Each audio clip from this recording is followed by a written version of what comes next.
Mesdames et messieurs, bonjour. Je m'appelle Nicolas Rossignol, je suis journaliste. J'ai le plaisir de vous accompagner ce matin pour cette rencontre. Alors, vous le savez, chaque année à l'université d'été du MEDEF, l'important est de se retrouver, d'échanger, de partager, d'apprendre surtout, d'apprendre encore et toujours.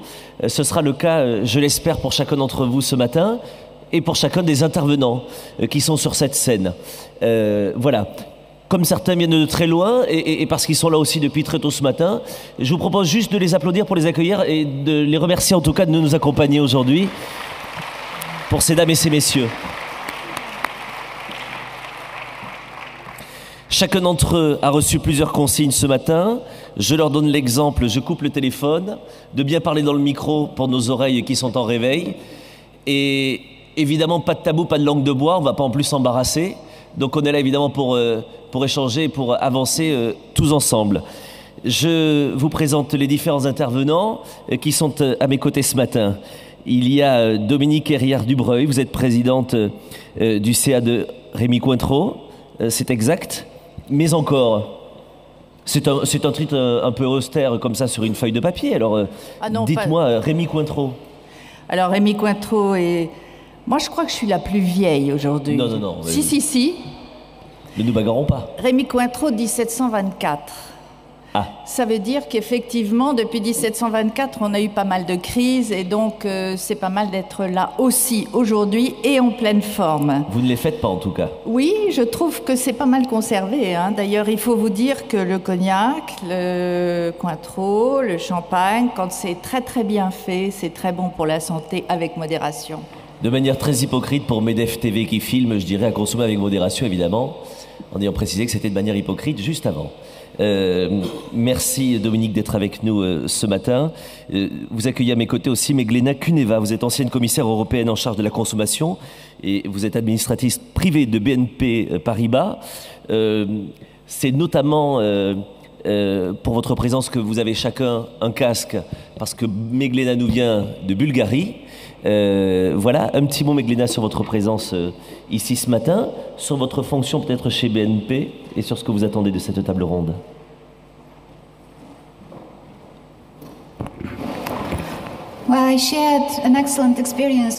J'ai partagé une excellente expérience dans cette table ronde il y a 2 ans, lorsque le président de votre grand pays a accueilli cette université du MEDEF. Le président Barroso est venu aussi et la commission est très liée au marché intérieur. Et donc je suis extrêmement fière d'être commissaire responsable de la politique de consommation. Je pense que cette politique de consommation est une partie extrêmement importante du marché interne. Et c'est pour ça que j'ai accepté avec beaucoup de gratitude l'invitation de la BNP de faire partie du conseil non exécutif parce que c'est en fait une tentative pour essayer de prendre à bras le corps toutes les questions liées aux consommateurs. Et si on me donne l'occasion, je pourrais expliquer pourquoi le marché est plus politique qu'auparavant et pourquoi la politique est tellement basée sur le marché beaucoup plus qu'auparavant. Sur tous ces sujets, ma mère m'ayant appris, je termine ce tour de table avec une autre femme qui est avec nous, Soumia Malembom, bonjour. Vous êtes directrice business développement chez Kerus. Mais Soumia, vous êtes aussi, et les gens du MEDEF vous croisent très souvent à ce sujet, vous êtes aussi très très engagée sur les questions de diversité dans l'entreprise. Et votre connaissance, notamment dans ce domaine aussi, nous seront très précieuses ce matin. Oui, donc je suis chef d'entreprise dans les nouvelles technologies. Et effectivement, mon travail quotidien se fait aussi en parallèle de mon engagement. Et la crise a eu lieu dans le monde des nouvelles technologies, mais je vous parlerai d'une autre crise aussi. Exactement. Merci beaucoup, on va échanger là-dessus. Vous accueillez à ses côtés Vincent Prolongeau. Vincent Prolongeau, vous êtes ici à 2 titres. Vous êtes à la tête de PepsiCo France, mais vous êtes également président d'entreprise et progrès. Un petit mot sur PepsiCo pour qu'on connaisse peut-être mieux l'entreprise, même si le concurrent a gavé les frigos ici de ces boissons. Vous n'en êtes pas moins, vous, un joli concurrent sur le marché. Et entreprise et progrès, mais de quoi s'agit-il? Racontez-moi. Alors effectivement, il y a une sélection des boissons que j'espère bien faire revoir au MEDEF d'ici l'an prochain. Un an de négociation, c'est parti. Mais PepsiCo, c'est beaucoup de marques, c'est Tropicana, c'est Quaker, c'est Ben & Nuts, c'est Lay's, c'est Lipton Ice Tea, etc. Donc c'est assez large. Je dirais que j'ai 2 casquettes, il y en a une qui me fait vivre et il y a l'autre qui donne du sens à ce que je fais dans l'autre activité. Donc Entreprise et Progrès est une association qui a été créée il y a 40 ans par François Dalle sur l'idée de l'homme au cœur de l'entreprise et l'entreprise au cœur de la cité. Et je dirais cette vision qui était éminemment pertinente et visionnaire aujourd'hui retentit dans la crise d'une manière incroyable. Et puis je dirais, je démontre aussi qu'on peut bosser dans une entreprise multinationale et avoir le souci aussi de l'engagement social et sociétal. On a l'occasion d'échanger là-dessus. Pape Diouf, ne m'envoyez pas, je garde votre témoignage pour la fin. Je sais aussi qu'il est très attendu, comme notre témoignage ici. Christian Nibourel est à nos côtés.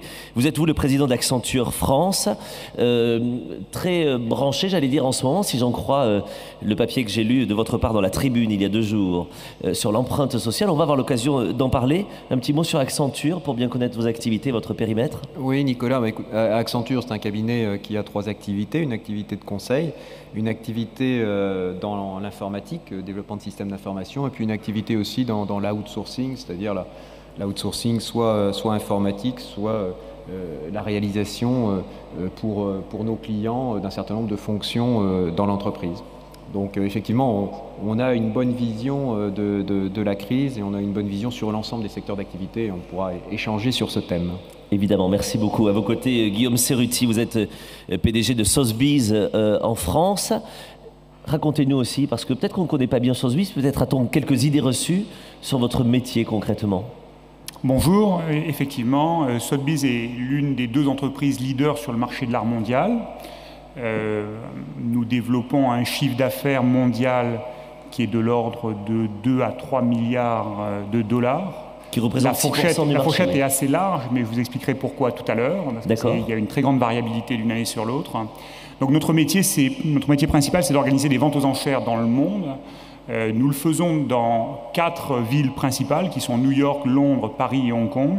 Nous avons aussi une activité qui est en fort développement de vente privée, dont je parlerai tout à l'heure, car elles sont l'un des gisements de potentiel pour le futur. Nous sommes représentés en France depuis une vingtaine d'années, mais nous ne sommes autorisés à faire des ventes en France que depuis une dizaine d'années. D'accord. Et la France est donc encore un marché en fort développement pour Sotheby's. On a hâte d'en savoir plus, évidemment, là-dessus. À vos côtés, nous accueillons Stéphane Truchy, qui est président du directoire IFOP. Alors, IFOP, une société d'études seulement, qu'est-ce que vous faites ?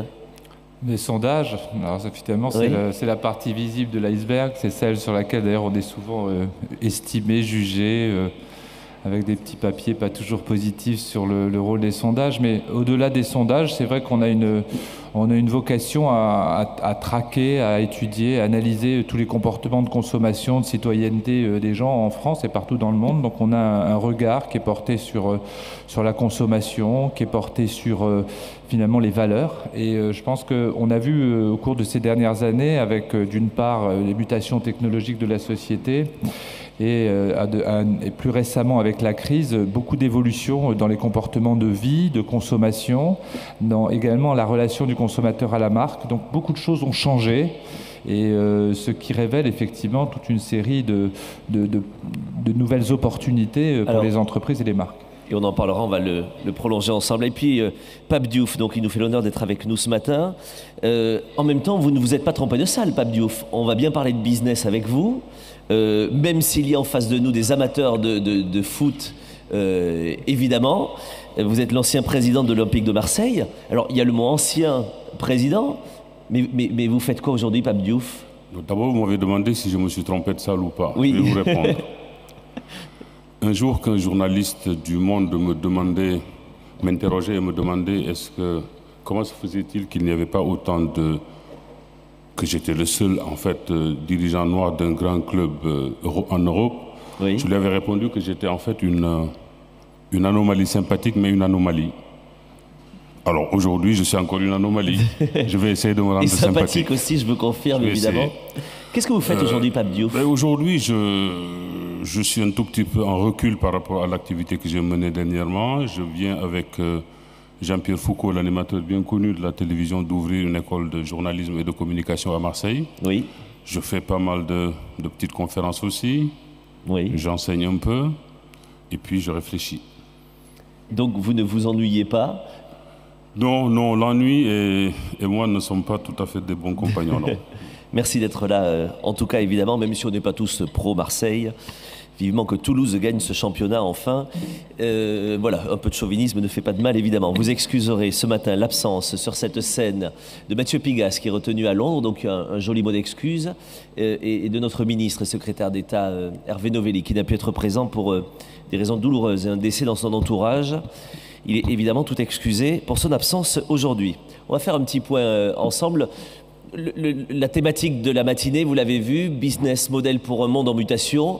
Et alors, je suis comme chacun d'entre vous, j'entends parler de ce monde qui change, etc. Alors moi, bien sûr, je l'ai vu changer un tout petit peu ce monde, mais je l'ai vu changer chez ma boulangère, chez mon boucher. J'ai dû le voir dans ma petite boîte à moi, petit chef d'entreprise. Pour autant, je ne suis pas forcément au courant de tout ce qui a changé pour chacun d'entre vous, pour chacun des business ici représentés. On va faire un petit état des lieux, si vous voulez bien, pour bien comprendre ce titre. Qu'est-ce qui a changé dans ce monde ?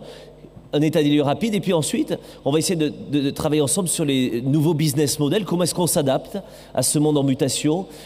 Comment est-ce qu'on change peut-être d'habitude? Comment est-ce qu'on change d'orientation? Peut-être comment est-ce que nous changeons d'avis? Et comme il n'y a que les imbéciles qui ne changent pas d'avis, on va essayer de voir qui ne l'est pas ici autour de cette table. Et puis évidemment, vous aurez la parole parce qu'on est là pour un moment de discussion, d'échange, et je compte sur vous évidemment pour proposer les questions, interpeller les intervenants ici. Et si vous n'êtes pas d'accord avec eux, et si vous n'êtes pas totalement content de la langue de bois s'il y en avait eu, évidemment, vous êtes à même de pouvoir les bousculer de manière très courtoise, mais comme c'est le cas ici à chaque fois. On va faire un petit état des lieux. J'aurais essayé de comprendre ce qui a changé un peu dans ce monde dont on me dit qu'il a tellement changé, peut-être pas du tout d'ailleurs pour certains d'entre vous, vous allez me le dire. Dominique Herrère-Dubreuil, je vais partir dans les idées reçues, c'est mon rôle aujourd'hui. Le rôle du journaliste, c'est d'être détesté, parce qu'il est un peu candide, un peu avocat du diable, et évidemment, il a toujours raison. En tout cas, ma mère me l'a toujours dit, donc je le crois. Donc, si je pars avec ma première idée reçue, je me dis, dans les spiritueux, vous avez quand même vachement de peau. Évidemment, vous n'avez pas subi la crise parce que vous êtes dans les spiritueux haut de gamme et que tant pis si à l'extérieur c'était un peu morne et pas très sympa, au moins on avait des liqueurs à la maison pour pouvoir oublier un peu la tristesse à l'extérieur. Est-ce que je me plante ? C'est pas tout à fait faux, mais le principe même d'un producteur de spiritueux exportateur que nous sommes, c'est d'être dans les différents pays du monde, distribués par toute une structure de distribution, que ce soit à la fois dans les boutiques spécialisées, dans la grande distribution quand elle existe, et aussi, bien sûr, dans les restaurants, les bars, les cafés et autres. Or, cette dimension-là est celle qui a le plus souffert et immédiatement avec la crise, et en particulier aux États-Unis, premier marché des spiritueux haut de gamme dans le monde, qui du jour au lendemain a vu sa consommation s'arrêter. Les restaurants n'étaient pas tous vides aux États-Unis, mais il n'y avait plus aucune consommation d'extras, et en particulier des extras plus chers. Voilà, donc comme tout le monde, nous avons subi cette crise et c'est l'occasion de se poser un maximum de questions et d'essayer de réagir, ce que j'imagine chacun d'entre vous a fait forcer, oui. Mais il peut en sortir de bonnes choses. On va essayer de voir comment vous avez réagi. Alors, vous n'êtes pas sur les mêmes segments et pourtant peut-être un tout petit peu les secteurs approchants. En tout cas, Vincent Prolongeau, la crise vous a touché, vous, beaucoup? Est-ce qu'on a arrêté de boire du Pepsi? Est-ce qu'on a arrêté de boire du thé glacé? Qu'est-ce qui a changé chez vous? Non, pour être franc, on est plus sensible au soleil qu'à la crise. Ah oui. Et il y a un phénomène de fond qui est, évidemment, le consommateur cherche du bas prix, donc il y a une montée des marques distributeurs. Mais surtout, ce que j'observe, c'est que le consommateur, le marché est plus dur, donc le consommateur en demande plus aux marques et demande plus de proximité, je dirais, entre la marque et le consommateur. Et on peut faire un parallèle du reste avec l'entreprise, où ce souci de connivence est plus fort. Et puis du côté entreprise et progrès, je dirais que le changement majeur, c'est qu'il y a un vrai ras-le-bol du bullshit des analystes financiers, Ouais. ça c'est vrai. Il y a globalement une prise de conscience que il y a une défiance très forte vis-à-vis de, je dirais, des promesses non tenues, vis-à-vis des codes of conduct qui sont violés, vis-à-vis de la parole affichée mais pas incarnée. Et là, on sent qu'il faut vraiment faire exploser ça et que la confiance qu'on appelle souvent, ou que les politiques appellent souvent de leur souhait, eh bien, c'est un prérequis à la croissance. Et que si on ne rétablit pas cette confiance, aussi bien de la marque vis-à-vis du consommateur que du dirigeant vis-à-vis de ses collaborateurs, eh bien, je crains que la croissance, elle ne vienne pas tout de suite. La question est posée, on va essayer de parler des solutions ensuite. Dans le monde du conseil, Christian Nibourel, qu'est-ce qui change chez vous? Est-ce que justement il y a eu un tassement de l'activité ou au contraire c'est pendant la crise qu'on a décidé de se modifier et d'avoir beaucoup plus de conseils? Est-ce que vous êtes intervenu beaucoup plus? Qu'est-ce qui a changé pour vous?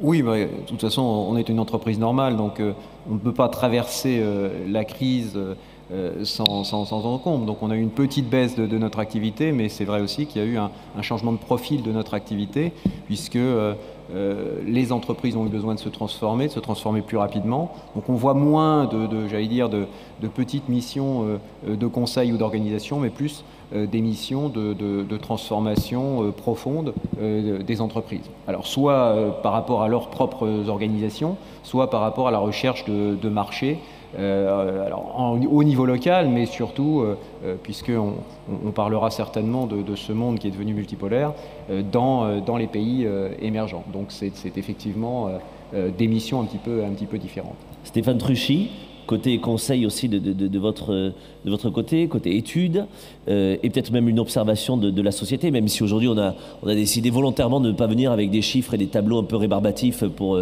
accompagner le petit déjeuner, mais vous avez en tout cas une connaissance de la société à ce sujet.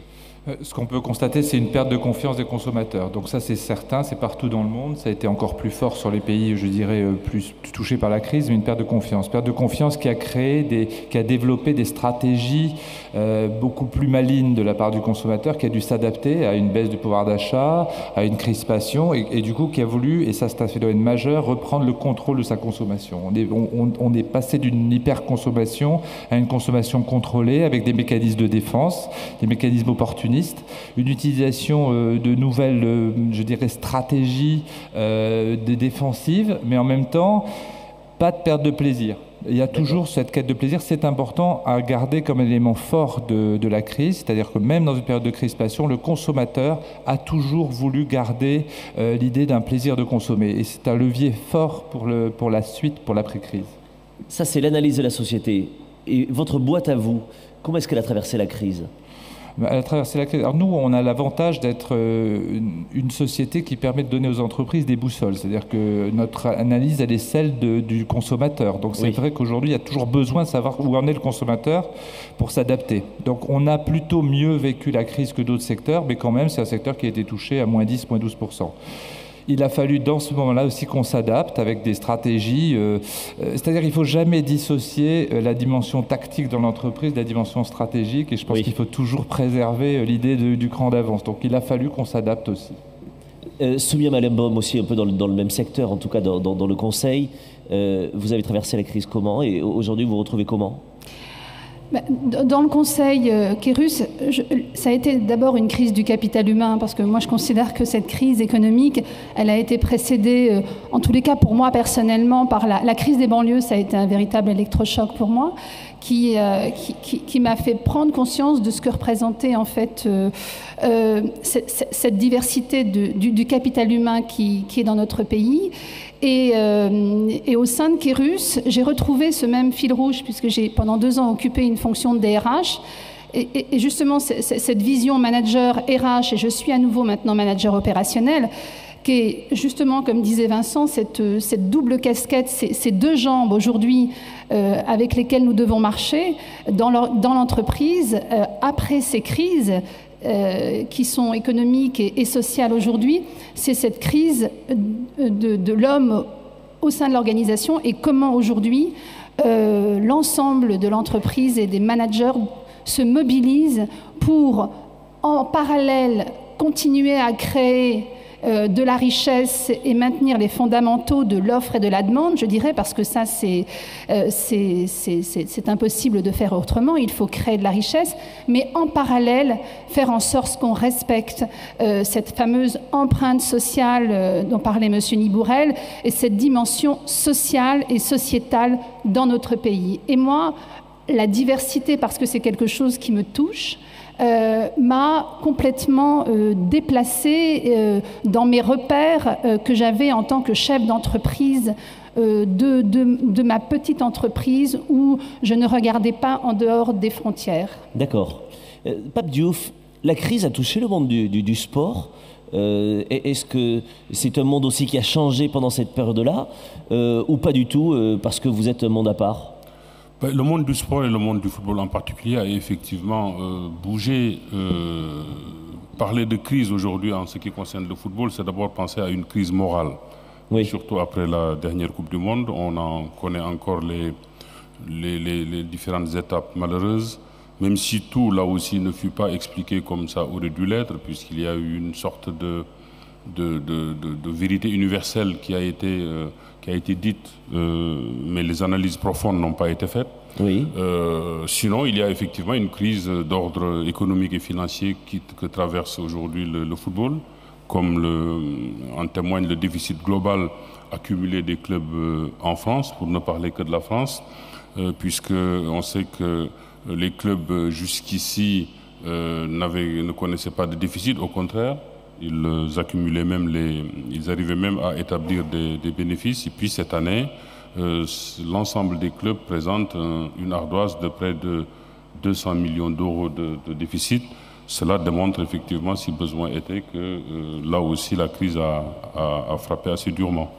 Est-ce que, pour aller plus loin dans cette analyse, est-ce que ça veut dire que la crise dans le monde du sport est arrivée à temps pour calmer justement une euphorie qui était un peu trop extraordinaire, ou au contraire c'est un vrai drame aujourd'hui et ça va mettre en danger nos clubs français? La crise est assez récurrente dans le milieu du football professionnel. Quand vous relisez les journaux spécialisés des années 60, déjà on parlait de crise et on parlait peut-être de la fin du professionnalisme. Ah oui. Aujourd'hui, cette crise existe. De manière inégale du reste, puisque si on considère l'ensemble des clubs en Europe, on sait que l'Angleterre, ces dernières années, a été une sorte de locomotive du football professionnel avec des clubs immensément riches. Or, aujourd'hui, l'Angleterre commence, elle aussi, à être touchée par ce phénomène de récession. L'Allemagne paraît être plutôt un pays peut-être assez stable, du fait d'une gestion peut-être plus rigoureuse et moins dépensière qu'en Angleterre. L'Espagne ne compte qu'à travers 2 ou 3 clubs que l'on connaît, le Barça, le Real. Sorti de ces clubs, les autres vivotent, si je peux me permettre de le dire. Et puis la France aussi, qui, contrairement aux autres pays, a peut-être su juguler davantage les flux financiers du fait de l'existence ici en France d'une instance qui s'appelle la DNCG, qui est une instance véritablement de régulation, la Direction nationale de contrôle et de gestion, qui peut autoriser à l'horaire de chaque saison les clubs de dépenser ou de ne pas dépenser de l'argent. Ce qui a permis aux clubs français de ne pas connaître les dettes colossales, par exemple, que connaissent certains grands clubs étrangers. C'est une instance unique au niveau international? Est-ce qu'en Espagne, est-ce qu'en Angleterre Cette instance n'existe qu'en France. Et d'ailleurs, un des combats que mène aujourd'hui Michel Platini au sein de l'UEFA, qui est l'instance suprême, je dirais, de la gestion du football en Europe. Le combat que mène Michel Platini, c'est justement d'instaurer partout, en tout cas en Europe, cette sorte d'instance qui régulerait tous les flux financiers et qui égaliserait ainsi les chances, ce qu'il appelle quelque part le fair play financier. Bien sûr. Pour ne pas rajouter la crise à la crise, évidemment. Vous remarquerez avec quelle délicatesse j'ai omis de vous poser des questions sur la crise que vit l'Olympique de Marseille aujourd'hui.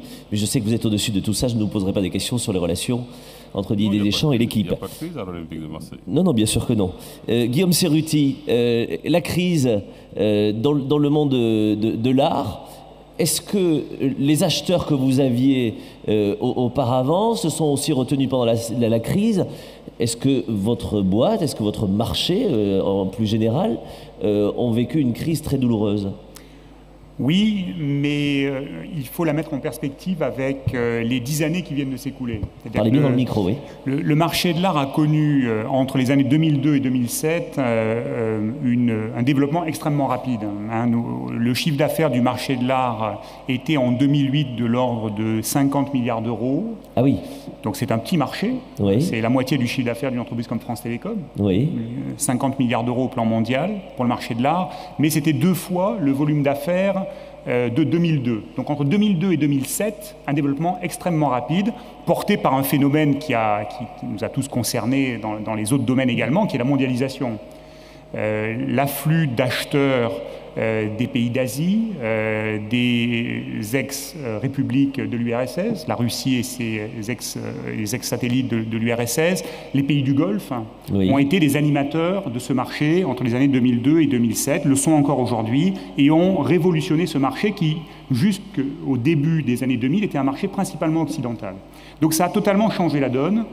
On a observé dans certains domaines un développement très rapide. L'art moderne, l'art contemporain ont connu des poussées exceptionnelles. Pensez qu'en 2002, je crois qu'il y a eu 2 œuvres d'art contemporain qui ont dépassé des enchères d'1 million de dollars. En 2007, c'était 190. 190 œuvres qui ont dépassé le $1 million. Donc ça donne une idée du développement en quelques années de ce marché et de la formidable poussée que nous avons connue. Alors c'est vrai qu'ensuite nous avons été, comme les autres secteurs, frappés par la crise. Entre 2008 et 2009, nous avons perdu 40% de notre chiffre d'affaires, hein, donc un repli très fort. Oui. Et depuis la fin de l'année 2009, parce que nous avons adapté nos modèles économiques, notre stratégie, nous observons un redémarrage. Alors vous posiez la question sur les acheteurs. Pendant la crise, le problème principal n'était pas les acheteurs. Le problème principal était les vendeurs. Car n'oublions pas que nous sommes des intermédiaires et donc nous nous adressons à la fois à des vendeurs qui nous confient des œuvres, et c'est la chose la plus difficile à obtenir, c'est là que le marché est le plus concurrentiel. Et puis ensuite, nous avons pour mission de trouver des acheteurs. Lorsque les œuvres sont de grande qualité, on trouve toujours des acheteurs. La période 2008-2009 a été marquée plutôt par une retenue des vendeurs sur leurs œuvres, parce que tout simplement il y avait des inquiétudes sur les niveaux d'enchères qui pouvaient être atteintes, et puis parce qu'on entend souvent dire que l'art est une valeur refuge, mais ça joue dans les deux sens. C'est-à-dire c'est une valeur refuge quand on peut en acheter, parce qu'on se dit finalement on achète un peu comme de l'or, on achète quelque chose qui, si l'objet est de grande valeur, ne se dévaluera pas, mais ça joue également à la retenue pour des personnes qui, disposant de ces œuvres, peuvent se dire « mais je n'ai pas à vendre maintenant, je vais garder cette valeur dans mon portefeuille », d'abord pour en jouir, pour en bénéficier, parce que c'est une œuvre d'art et que le plaisir est le moteur principal de ce marché, mais aussi parce que, tout simplement, c'est une œuvre qui ne va pas se démoder, qui ne va pas perdre de valeur. Donc voilà ce que nous avons vécu au cours de ces 2 ou 3 dernières années. Nous avons ajusté notre stratégie en réduisant le volume d'œuvres mises en vente, mais en étant beaucoup plus sélectifs sur leur qualité, sur leur provenance. Et c'est comme cela que depuis à peu près 1 an, depuis la fin de l'année 2009, nous avons reconstruit le marché, que nous avons observé sur le premier semestre 2010, et c'est vrai dans tous les lieux de vente du monde, une reprise très forte. Est-ce que les acheteurs chez vous se pressaient quand même au portillon à ce moment-là aussi, les pays du Golfe, les Russes dont vous parlez, les Chinois, ou est-ce qu'eux aussi étaient de toute façon très en retrait ? Non, on me demande souvent si certaines catégories d'acheteurs, pendant les périodes 2007-2009, sont sorties du marché. On pense souvent aux personnes qui, effectivement, ont fait fortune, notamment dans la finance, au cours des années 2000. Est-ce qu'ils ont disparu ? C'est vrai, mais ça a été un phénomène assez généralisé. C'est-à-dire que dans les différentes catégories de nos acheteurs, on a observé dans les années 2007-2009 plus de prudence, hein, et surtout la recherche d'œuvres de très grande qualité. C'est comme dans l'immobilier, les œuvres de très grande qualité, de provenance exceptionnelle, même à des prix très élevés, continuent d'être très bien vendues sur ce marché et d'atteindre des records. D'accord. Je voulais faire ce petit point, vous l'aurez compris, pour qu'on puisse bien connaître un peu différents marchés. C'est toujours enrichissant de voir ce qui se passe ailleurs. Vous avez entendu les uns et les autres vos problématiques bien particulières, bien personnelles.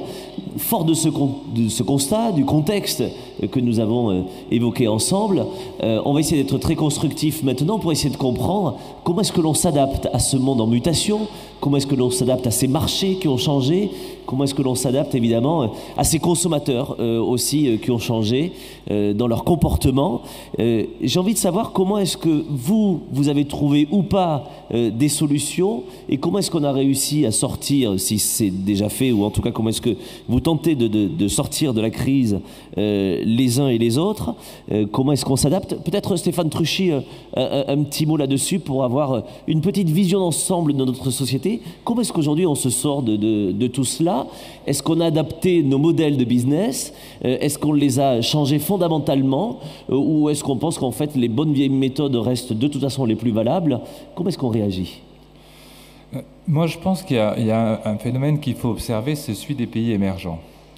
Qu'est-ce qui soutient le développement des pays émergents? C'est éminemment une classe moyenne montante qui dynamise le marché, qui consomme, qui a une énergie extrêmement forte et qui a un projet. Les pays émergents, ils ont privilégié cette classe, ils l'ont portée devant et c'est elle qui a porté la croissance. À l'inverse, dans les pays du bloc occidental, on a plutôt travaillé différemment, c'est-à-dire qu'on a plutôt soutenu les très pauvres avec des dispositifs de protection et en même temps, on a d'une certaine manière créé de l'immunité pour les plus riches, c'est-à-dire qu'on les a protégés, bouclier fiscal, d'autres mesures qui ont protégé les plus riches. Et puis pendant ce temps, on a appauvri, on a délaissé une classe moyenne qui s'est trouvée totalement écrasée par la crise. Écrasée, perte de confiance, perte d'autonomie, perte de capacité de... Bon. Et finalement, une classe moyenne, en France, si on prend l'exemple de la France, elle s'est toujours définie par défaut, c'est les autres. C'est les autres, une espèce de vaste médian dont on ne sait pas trop. Et en fait, aujourd'hui, je pense qu'un des leviers qu'il va falloir privilégier, et on le ressent dans toutes nos enquêtes, c'est qu'on voit émerger dans les pays occidentaux et en France une nouvelle classe moyenne. Une classe moyenne qu'on pourrait appeler la new middle class dans certains autres pays, qui est porteuse de valeurs beaucoup plus positives, qui est plus homogène dans son profil, qui est une clientèle d'une population plus jeune, qui est issue de milieux intermédiaires, qui a un projet de vie, qui est très débrouillarde, qui est porteuse de valeurs de progrès. Celle-ci, il va falloir l'identifier à un moment, l'extraire et en faire une cible prioritaire et stratégique. C'est un levier décisif de la croissance, c'est un levier décisif de sortie de crise, parce que cette classe-là, elle va pouvoir, par sa jeunesse, son ambition, son esprit d'entreprendre, elle est très libre, elle est affranchie, donc pas si facile que ça à conquérir, mais elle est un levier décisif. Et je pense que pour les entreprises, il va vraiment falloir développer des stratégies qui vont permettre d'extraire cette cible de la crise, de lui redonner confiance, de la réanimer. Et on voit le succès de certaines marques, je vais en citer 3-4 parce que je pense qu'elles sont éminemment emblématiques du succès stratégique de ces marques, parce qu'elles ont su s'intéresser à la classe moyenne. On prend une marque comme Apple, par exemple, au niveau international, qui a réussi avec ses développements à totalement séduire, avec des produits chers, des produits premium, une cible extrêmement large. On a d'autres exemples, on a des exemples français, prenons l'exemple de Monoprix, qui à un moment a su réveiller la classe moyenne urbaine. On peut prendre des exemples comme Nespresso, qui à travers un concept qui enveloppe le consommateur dans un ensemble près du barista, a réussi à créer sur des produits chers un engouement du consommateur. Donc on est vraiment là dans un besoin d'aller réveiller une classe qui à la fois est porteuse d'avenir parce qu'elle est une cible de recrutement pour les entreprises, et il faut s'y intéresser parce que c'est elle qui va aussi porter les entreprises de demain. Elle est une cible d'inspiration parce qu'elle est bourrée d'idées, cette classe moyenne. Elle a envie de bouger, elle a envie que ça change. Et puis elle est aussi une cible de conquête en termes de clients. Et c'est si on arrive à réveiller cette classe-là dans les pays occidentaux, on doit pouvoir avoir des stratégies gagnantes parce qu'on va pouvoir travailler sur des notions de connexion, de communauté, de responsabilité et d'engagement. C'est une cible qui est très engagée dans le développement durable. On le voit dans nos enquêtes, ils sont mobilisés autour de ça. Il y a aussi beaucoup d'audace. Donc je pense qu'aujourd'hui, on peut dire que le business model gagnant, c'est un business qui va réveiller la classe moyenne dans des pays qui les ont un petit peu oubliés. Est-ce que cette classe moyenne est une sorte de majorité silencieuse, en fait, parce qu'on ne les entend pas forcément se plaindre ni réclamer? Est-ce qu'ils sont justement entre deux eaux, en se disant, ou alors de manière très défaitiste, en disant de toute façon on ne m'écoutera pas et de toute façon on ne va pas s'occuper de moi, ou est-ce que c'est un volcan qui sommeille et qui risque de se réveiller? Comment est-ce qu'on peut analyser ça? Moi, je pense qu'aujourd'hui, elle a envie d'être entendue. Alors, comme elle a été un petit peu laissée pour compte, elle a adopté la stratégie de la démerde, de la débrouille. C'est-à-dire qu'ils se sont débrouillés, ils ont appris à développer des stratégies pour se débrouiller dans la crise. Donc, ils ont des stratégies malines. Utilisons ça dans les entreprises pour s'en inspirer. Utilisons ces stratégies gagnantes en les intégrant dans des dispositifs stratégiques de l'entreprise. Comment développer l'achat malin avec le consommateur? En développant des stratégies de distribution malines. Comment arriver à convaincre un consommateur de venir vers une marque en s'adaptant à finalement ses aspirations, ses valeurs, ses besoins? Il faut adapter les stratégies d'entreprise à ces stratégies un petit peu opportunistes qu'ont développé les consommateurs. Je crois que c'est vraiment clé et je crois qu'aujourd'hui on a oublié la classe moyenne et quand on regarde les pays émergents, je reviens à ce paradoxe qui est de dire pendant longtemps, nous, les pays émergents se sont inspirés de nos stratégies pour développer des stratégies gagnantes. Inspirons-nous des pays émergents pour développer de nouvelles stratégies gagnantes. Juste pour éclairer, Vincent Prolongeau, vous l'avez oublié, vous, la classe moyenne dans vos clients? Ça va fonctionner? C'est bon. Certainement pas, puisque c'est elle qui nous fait grandement vivre. Mais je pense que derrière les réflexions sur l'innovation, on peut se dire deux choses. C'est que d'abord, l'innovation, ça repose sur une acceptation de l'échec, d'une certaine manière. C'est accepter d'innover, c'est accepter de se tromper. Et ça, c'est quelque chose qui n'est pas toujours évident. Et je dirais sur cette capacité à ne pas jeter à la poubelle tout ce qui est bon aussi.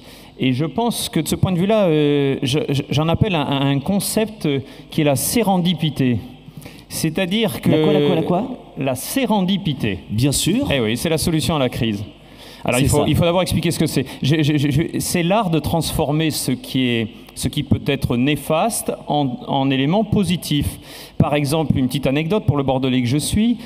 Eh bien, il y a quelques centaines d'années, un agriculteur dans la région bordelaise a été, au moment des vendanges, contraint d'aller à la ville pour accompagner sa femme, et qui était enceinte, qui est allée accoucher, et puis ça s'est pas très bien passé, donc il n'a pu revenir que 15 jours après. Il a constaté qu'il avait des raisins qui étaient moisis, et là, réaction classique, et je dirais de chef d'entreprise classique, eh bien tant pis, je mets à la benne. Eh bien non, il a dit, je vais peut-être essayer d'en faire quelque chose. Et ce jour-là est né le Sauterne, vin liquoreux, avec cette moisissure noble. Et je dirais, si je prends ce parallèle, eh bien, je pense qu'on a un certain nombre de moisissures dans nos pays vieux, dans notre vieille Europe. Eh bien, il faut lui donner de la noblesse. Et derrière, il y a une certaine manière, je pense, de ne pas se laisser emporter par cet appétit du changement permanent qui semble être la modernité, mais ça n'est pas la modernité, c'est simplement l'art de passer à autre chose et dans une illusion du mouvement, penser qu'il va en être quelque chose de meilleur.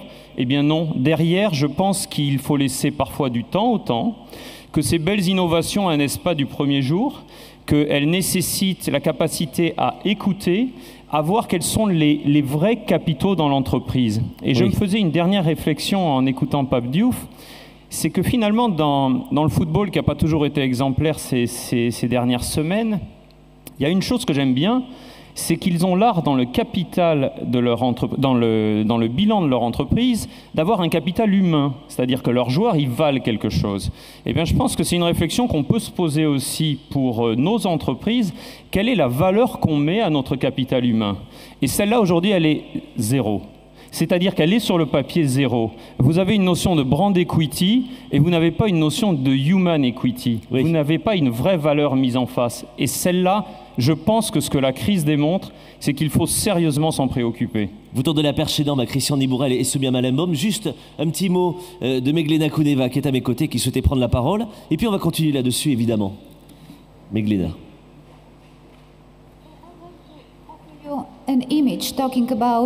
Lorsque l'on parle de ces nouveaux modèles économiques, parce que c'est bien le sujet de notre table ronde, je voulais partager avec vous une idée. Toffler, le philosophe, a inventé il y a quelques années un nouveau mot qui est devenu l'un de mes mots favoris, en lien avec l'économie et en lien avec l'époque dans laquelle nous vivons. Et ce mot est une combinaison de producteur et de consommateur. Il a proposé et inventé le mot consommateur. Et je pense qu'il a tout à fait raison. Et nous souhaitions choisir un mot pour décrire ce nouveau modèle économique. Ce serait ce mot de prosommateur, producteur, consommateur. Réfléchissez à Facebook. J'ai lu dans la presse récemment qu'une journaliste ne va plus acheter même son dentifrice avant d'avoir consulté ses amis sur Facebook, ce qui représente quand même une bonne centaine de personnes. Donc sans doute exagère-t-elle un tantinet. Néanmoins, je pense qu'avec ces médias sociaux, nous avons de nouvelles manières de nous comporter dans cette nouvelle économie. Et dans cette nouvelle économie, le consommateur est très important. Maintenant, comment nous utilisons-nous les comportements des consommateurs? Que connaissons-nous de leur comportement? Ce que M. Trucy nous proposait, c'est d'utiliser cette connaissance au moment où nous rédigeons la législation. Or, j'ai le sentiment que nous ne le faisons pas. Je n'ai pas le sentiment qu'au moment où nous établissons la législation, nous tenions compte du comportement de ces consommateurs. Et c'est tout à fait regrettable. Comment réagissons-nous aux cases qui sont précochées quand nous achetons sur Internet, par exemple? Quand vous voulez acheter un billet, tout est déjà précoché. Vous avez pour un billet d'avion, vous avez la case assurance qui est déjà précochée, etc. C'est pas bien.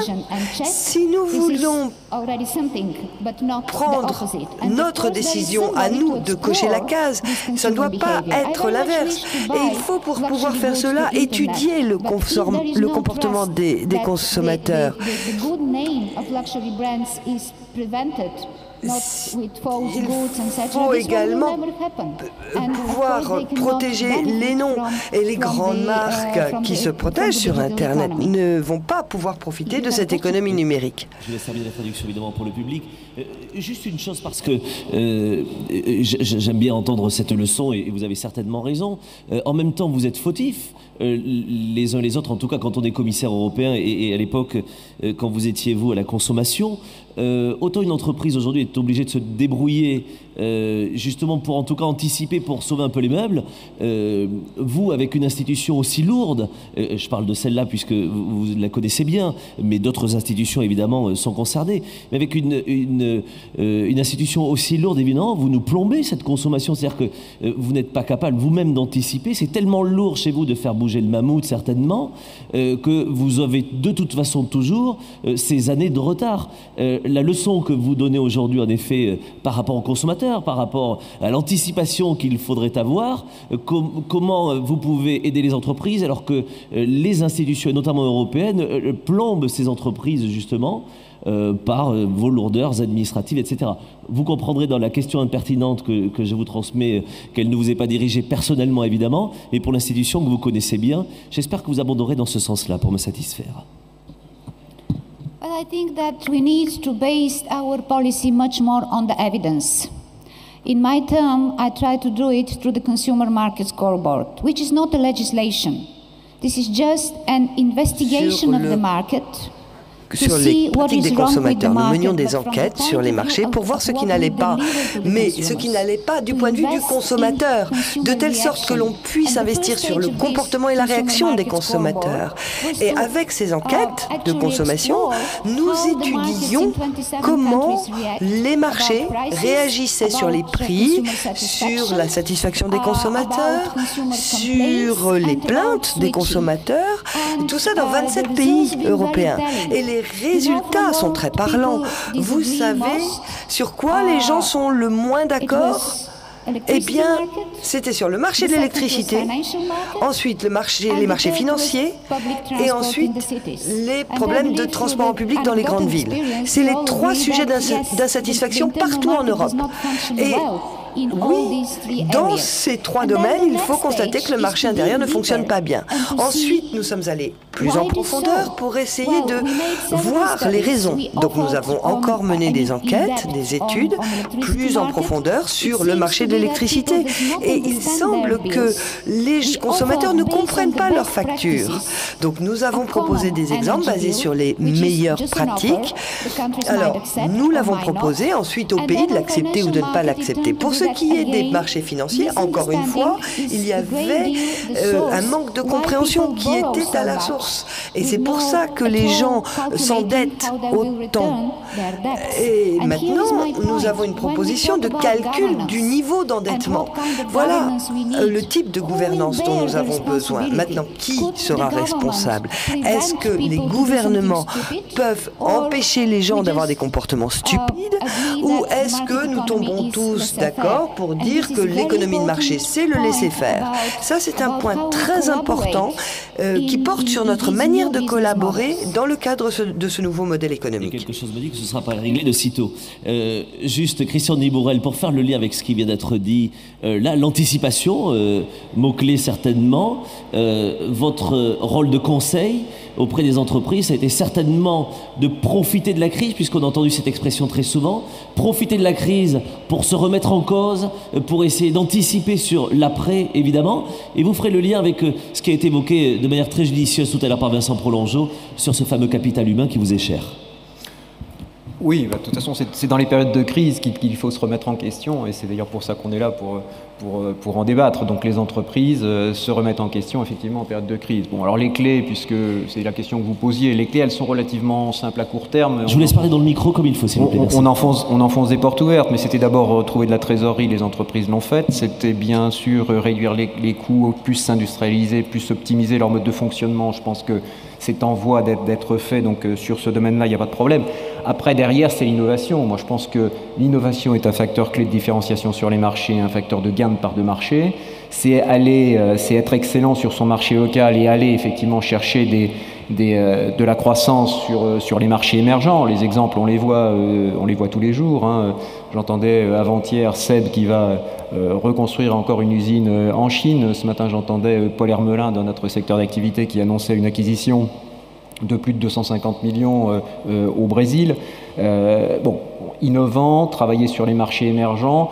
Je crois que ces recettes-là, on les connaît. Moi, ce qui m'intéresse, c'est plus de dire on a passé une crise, on est dans une crise, on essaye de la passer, c'est difficile, mais on va en sortir. Des crises, il y en aura d'autres. Comment éviter et comment essayer de passer au mieux ces crises? Moi, c'est ça qui m'intéresse, et c'est pour ça qu'on réfléchit avec un certain nombre de patrons d'entreprise autour de ces questions, de dire est-ce qu'on n'a pas été trop focalisé sur le court terme, est-ce qu'il ne faut pas plus réinjecter du long terme dans nos réflexions? Le court terme, finalement, on sait assez bien le gérer.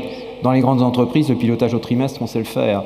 Il y a des plus, il y a des moins, mais on sait le faire. Maintenant, c'est quoi les clés du succès pour sortir de la crise à court terme? On l'a vu, mais surtout pour travailler sur le long terme.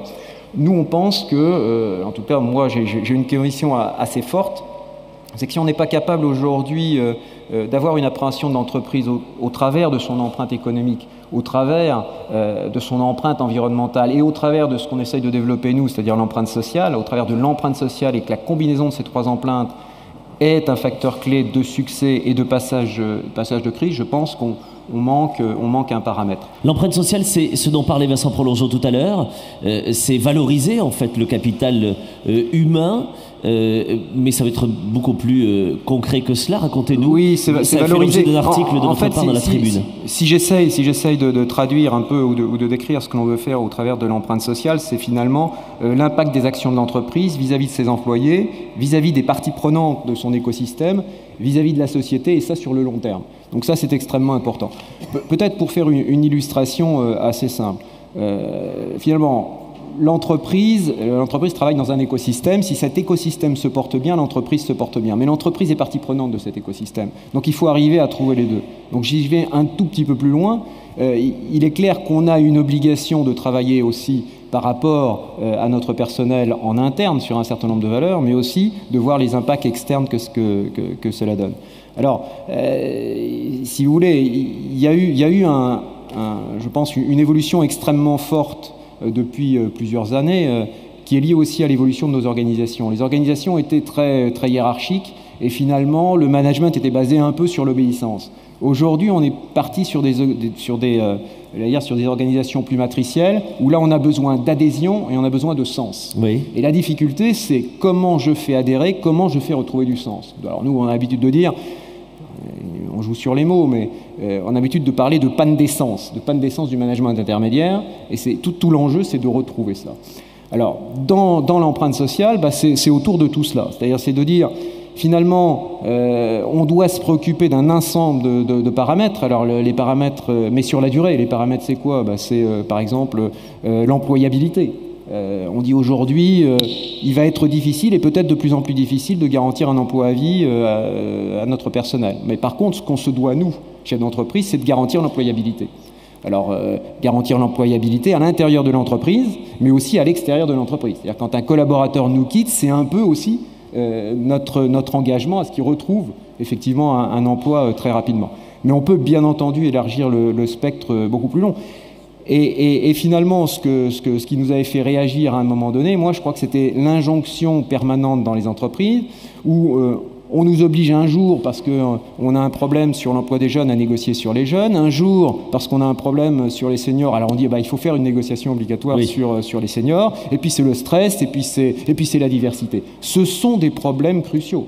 Bien sûr. Pas en train de dire que ce ne sont pas des problèmes cruciaux. Bien sûr. Par contre, les travailler de façon siloisée est de mon point de vue une erreur. Pourquoi? Parce que les entreprises ont des cultures différentes, parce que les entreprises ont des modèles économiques qui sont des modèles économiques différents sur le marché, et qu'on doit avoir une appréhension globale, et que l'engagement des entreprises doit être plus sur l'amélioration de son empreinte sociale globale, et pas uniquement sur un silo particulier. Soumya Malamboum et ensuite Vincent Prolongeau, mais Soumya Malamboum, on l'a oublié ce capital humain dans l'entreprise?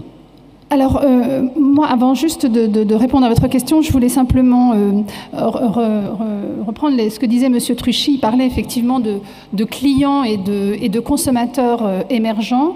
Moi, ce que je voudrais dire aujourd'hui, on a aujourd'hui des clients, on a des marchés et on a des consommateurs émergents en France, dans notre pays, dans nos quartiers, dans nos communes, dans nos régions. Donc ça, c'est un premier point. C'est quoi le consommateur émergent pour vous? Le consommateur émergent, c'est aujourd'hui 3,5 millions de Français qui sont aujourd'hui dans les zones urbaines sensibles, dans les quartiers, qui sont ici et qui sont des consommateurs potentiels, qui sont des clients potentiels. Et aujourd'hui, les entreprises doivent effectivement aller à l'international. Je pense que les grandes entreprises du CAC 40 y vont. Les grandes entreprises y vont, mais quid des PME et des très petites entreprises qui constituent l'essentiel du tissu économique en France? Elles n'ont pas les moyens d'aller à l'international. Eh bien, à 5 minutes du périph', parfois, on peut trouver son point de croissance.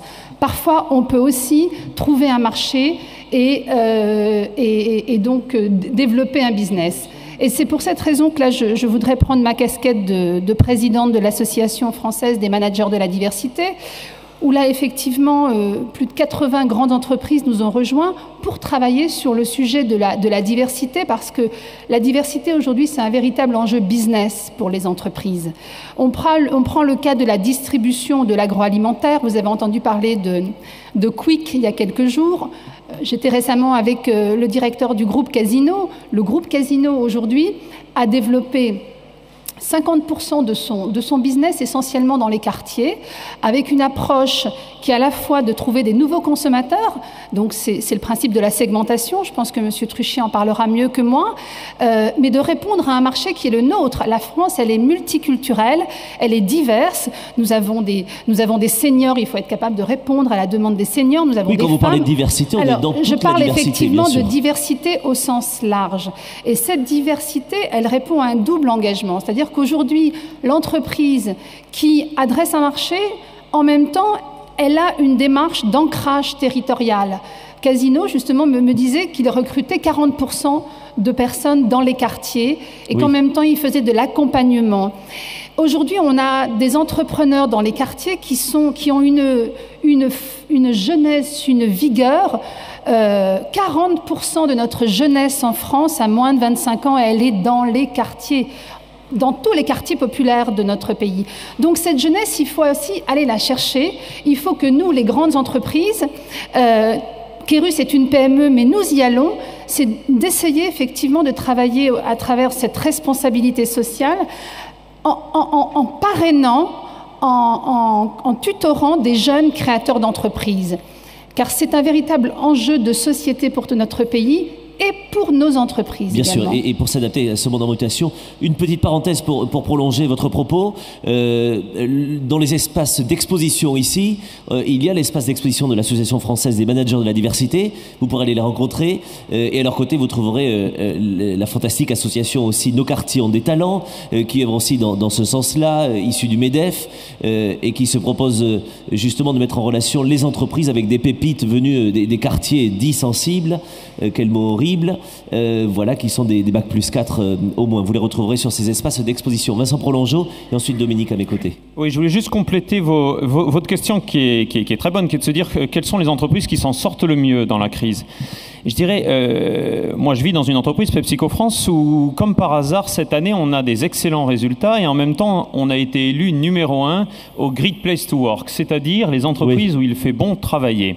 Et bien pour moi c'est pas un hasard et ça rejoint les propos de Christian Nibourel, qui est il y a un problème de valorisation du capital humain. Quand on parle souvent dans les crises de productivité, je pense qu'on se trompe, on parle de cost-cutting alors qu'on devrait plutôt se parler aussi d'optimisation de nos actifs, du capital humain. Et je vais même plus loin, je pense que dans la capitalisation boursière aujourd'hui, c'est totalement exogène, c'est tourné vers l'extérieur et ça valorise très peu l'endogène, c'est-à-dire ce qui va être la possibilité de rebond d'une entreprise. Et il faut qu'on arrive à carrément l'évaluer. Quand je vais au siège de PepsiCo et que je vois défiler uniquement la valorisation que Wall Street donne à l'action, je pense que c'est limité. J'aimerais voir des indices de bonheur, c'est peut-être un peu trop, mais en tout cas de bonne santé de l'organisation comme étant un élément essentiel. Et de plaisir de travailler, voilà. Mais on est en recherche, on parle beaucoup d'énergie et on parle beaucoup de comment économiser l'énergie.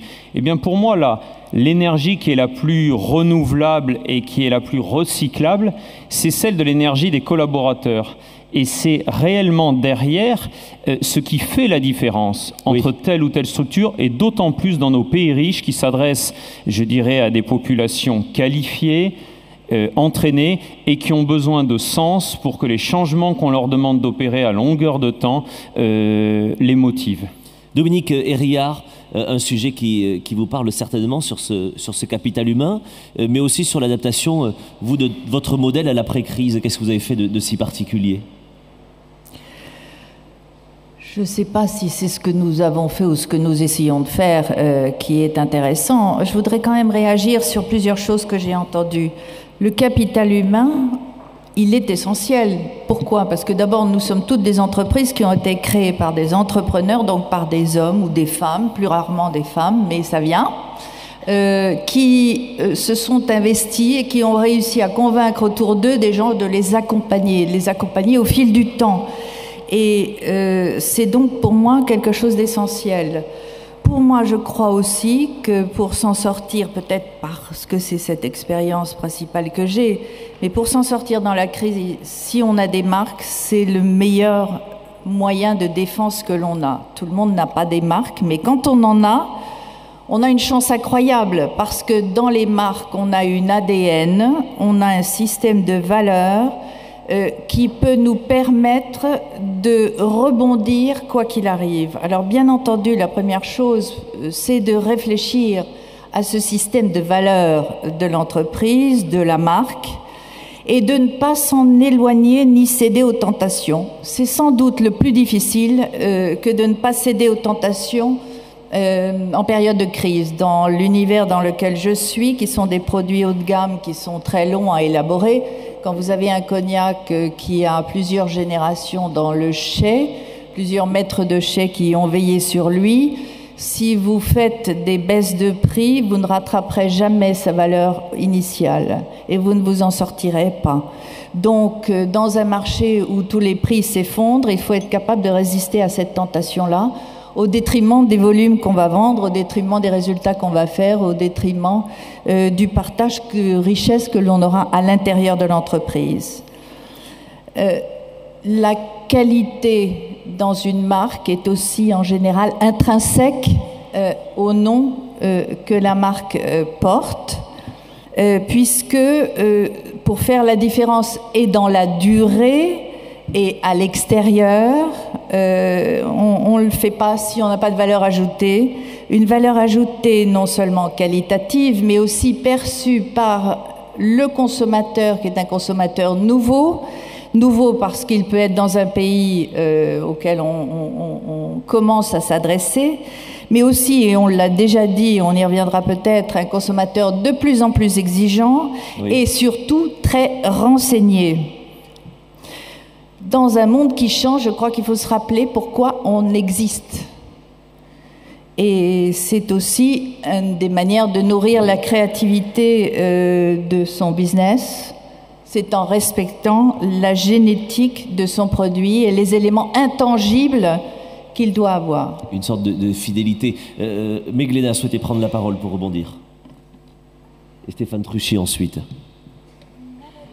Nevertheless, that Néanmoins, évidemment, nous allons parler d'innovation, de technologie, mais je pense que les seuls leviers du changement, ce sont l'esprit des gens, des êtres humains.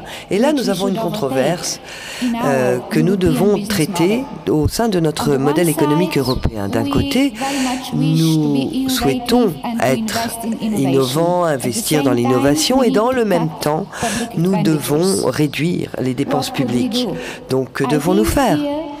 Je pense que là, nous devons demander aux consommateurs d'être des agents du changement. Et si nous utilisons l'information qu'ils nous envoient, et c'est pas pour faire plaisir à l'opinion publique et dire qu'on est très démocratique, mais l'utilisation de cette information est une source sans fin. Ça nous permet également de contrôler et de diriger les marchés sur les bons rails. D'un autre côté, lorsque l'on parle de nouveaux consommateurs, nous avons une difficulté ici en Europe, c'est que nous sommes dans une Europe vieillissante. En revanche, les consommateurs, les producteurs, les nouveaux modèles économiques. J'ai lu très récemment quelque chose de très intéressant sur une expérience chez BMW. Ils ont créé une gamme spéciale pour les personnes âgées. Ils ont créé une chaîne de montage qui est adaptée pour des ouvriers qui souhaiteraient rester travailler. Et ils l'ont fait avec des postes adaptés. Et du coup, la productivité de ces personnes plus âgées, de ces travailleurs plus âgés, n'est absolument pas inférieure à celle des travailleurs plus jeunes. Donc à nous de changer nos modèles économiques également. Et ceci pour nous rendre compte que nous avons à faire face à un véritable tsunami des deux côtés. Stéphane Truchy, une réaction. Oui, je voulais réagir à ce nouveau consommateur, ce qu'on appelle nouveau consommateur. Je ne pense pas qu'il soit tellement nouveau, mais en tout cas, il y a des choses qui ont changé. Il y a beaucoup de choses qui ont changé, notamment dans le rapport du consommateur à l'institution, la marque étant une institution. Donc il faut vraiment intégrer ça dans la façon dont on va travailler avec le consommateur. Parce qu'un consommateur aujourd'hui, c'est plus le consommateur un petit peu, je dirais, qu'on pouvait tenir, qu'on pouvait se faire ce qu'on voulait. Il était d'une certaine manière docile et plutôt dans une relation verticale à la marque. Tout ça, ça a changé. On a un consommateur aujourd'hui qui est effectivement plus exigeant, plus expert, qui est déjà lui-même le propre lecteur de la consommation, c'est-à-dire qu'il n'hésite pas à critiquer une marque à ses pairs. Donc on est dans une relation beaucoup plus exigeante, beaucoup moins verticale, beaucoup plus horizontale entre le consommateur et la marque. Ça impose pour les entreprises, pour les marques, des modes opératoires très différents. On parlait tout à l'heure d'innovation, on ne peut plus innover aujourd'hui si on n'intègre pas le consommateur au sein même du dispositif d'innovation. Il doit être intégré dans des approches de co-création. C'est pour ça que notre métier, nous, il est toujours d'actualité, parce qu'il faut bien comprendre les attentes des consommateurs, ses pratiques, ses façons de consommer, ses façons d'être ici et partout dans le monde. Et puis c'est encore plus complexe, parce que le consommateur aujourd'hui, il fait partie de communautés multiples. Oui. Donc dans les approches de segmentation dont on parlait tout à l'heure, la segmentation des consommateurs aujourd'hui, c'est devenu quelque chose d'extrêmement complexe, d'extrêmement précis. Juste une chose, depuis, j'ai la chance d'être journaliste depuis 17 ans et depuis quelques mois en animant des colloques, des débats, des rencontres 2-3 fois par semaine, depuis 6 mois, alors on ne me parle plus que d'innovation. C'est-à-dire que pendant des années, j'étais sur d'autres thématiques formidables et alors depuis 6 mois, toutes les boîtes pour qui je vais animer un séminaire d'entreprise, alors là c'est l'innovation, tout d'un coup on s'est réveillé, on s'est dit ah, il y a un mot, il faut en parler. Alors évidemment, je le fais exprès, là, en avocat du diable.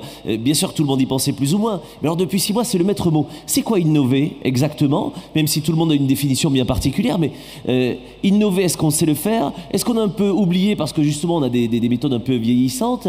Est-ce qu'on vient de se réveiller juste à l'instant? Ouais, bon, pendant longtemps, on était dans une société de l'hyper-choix, de l'hyper-consommation, où effectivement les marques étaient dans une course permanente à l'innovation.